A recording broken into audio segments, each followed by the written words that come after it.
Hello viewers, আসসালামু আলাইকুম। কেমন আছেন আপনারা? আশা করি ভালোই আছেন। আজকে যে মেডিসিন বা ওষুধ নিয়ে আসছি তার নাম হলো ডাইমেরল। এটা কি কাজ করে, এর পার্শ্ব প্রতিক্রিয়া কি, কারা খেতে পারবেন, কেন খাবেন ইত্যাদি সব কিছু নিয়ে আজকে আপনাদের সামনে হাজির হয়েছি। আর ভিডিও শুরু করার আগে একটি কথা আমি বলতে যাচ্ছি, যদি ভিডিওটি মনে করেন আপনাদের কোনো ইনফরমেশন দিতে পেরেছি তাহলে লাইক কমেন্ট শেয়ার করবেন। তাহলে চলুন শুরু করি আজকের এই ভিডিওটি। ডাইমেরল এটি প্রাপ্তবয়স্কের মধ্যে টাইপ 2 ডায়াবেটিসের মেলিটাসের চিকিৎসায় ব্যবহৃত হয়। এটি ডায়াবেটিস রোগীদের রক্ত শর্করার মাত্রা নিয়ন্ত্রণে সহায়তা করে।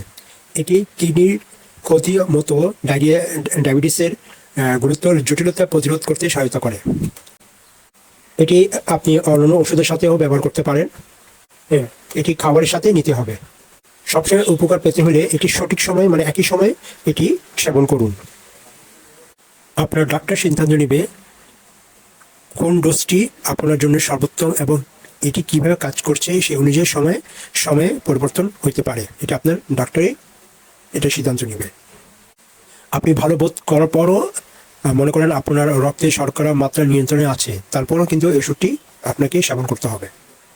অবশ্যই এটি মনে রাখবেন, আপনি এই ওষুধটি আপনার ডাক্তারের পরামর্শ ছাড়া বন্ধ করেন তাহলে আপনার রক্তের শর্করা মাত্রা বেড়ে যেতে পারে এবং আপনার কিডনির ক্ষতি, স্নায়ু সমস্যা ও অঙ্গ প্রত্যঙ্গের ক্ষতির ঝুঁকিতে ফেলতে পারে। মনে রাখবেন যে এটি শুধুমাত্র একটি চিকিৎসা প্রোগ্রামের জন্য অংশ, যা আপনার ডাক্তারের পরামর্শ অনুযায়ী এটি স্বাস্থ্যকর খাদ্য, নিয়মিত ব্যায়াম এবং ওজন হ্রাস অনুভূত করা উচিত। আপনার জীবনধারা ডায়াবেটিস নিয়ন্ত্রণে একটি বড় ভূমিকা পালন করে। এই ওষুধ খাওয়ার সবচেয়ে সাধারণ পার্শ্ব প্রতিক্রিয়াগুলির মধ্যে রয়েছে বদহজম এবং পেট খারাপ। এটি রক্তে গ্লুকোজের মাত্রা কম হতে পারে। নিশ্চিত করুন যে আপনি রক্তে গ্লুকোজের মাত্রা কম থাকার লক্ষণগুলি যেমন ঘাম, মাথা ব্যথা, মাথা ঘোরা, মাথা ব্যথা এবং কাঁপুনি চিনতে পেরেছেন এবং কিভাবে এটি মোকাবেলা করবেন তা জানেন।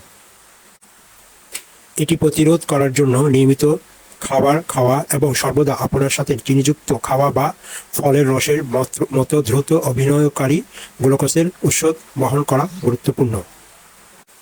অ্যালকোহল পান করা আপনার রক্তে শর্করার মাত্রা কম হওয়ার ঝুঁকি বাড়াতে পারে এবং এড়ানো উচিত। কিছু লোক দেখতে পারে যে তার এই ওষুধের সাথে ওজন বেড়েছে। আপনার যদি টাইপ 1 ডায়াবেটিস মেলিটাস থাকে, আপনার যদি ডায়াবেটিস কেটোএসিডোসিস, আপনার রক্তে উচ্চ মাত্রায় অ্যাসিড থাকে বা আপনার কিডনি বা লিভারের গুরুতর রোগ থাকে, তবে আপনি এটি গ্রহণ করা উচিত নয়। এই ওষুধ খাওয়ার আগে আপনার যদি কখনো হৃদরোগ, থাইরয়েড রোগ বা কিছু হরমোন জড়িত অবস্থা থাকে তবে আপনার ডাক্তারকে বলুন। এটা উপযুক্ত নাও হতে পারে। গর্ভবতী বা বুকের দুধ খাওয়ানোর মহিলাদের এইটি নেওয়ার আগে তাদের ডাক্তারের সাথে পরামর্শ করা উচিত। আপনার রক্তে শর্করা মাত্রা নিয়মিত পরীক্ষা করা উচিত এবং আপনার ডাক্তার আপনার রক্তের কোষের সংখ্যা এবং লিভারের কার্যকারিতা নিরীক্ষণের জন্য রক্ত পরীক্ষায় পরামর্শ দিতে পারে। ধন্যবাদ। এই হলো আজকে ভিডিওটি। যদি মনে করেন আপনাদেরকে কিছু ইনফরমেশন দিতে পেরেছি তাহলে লাইক কমেন্ট শেয়ার করুন। ধন্যবাদ। ভালো থাকুন, সুস্থ থাকুন। আসসালামু আলাইকুম।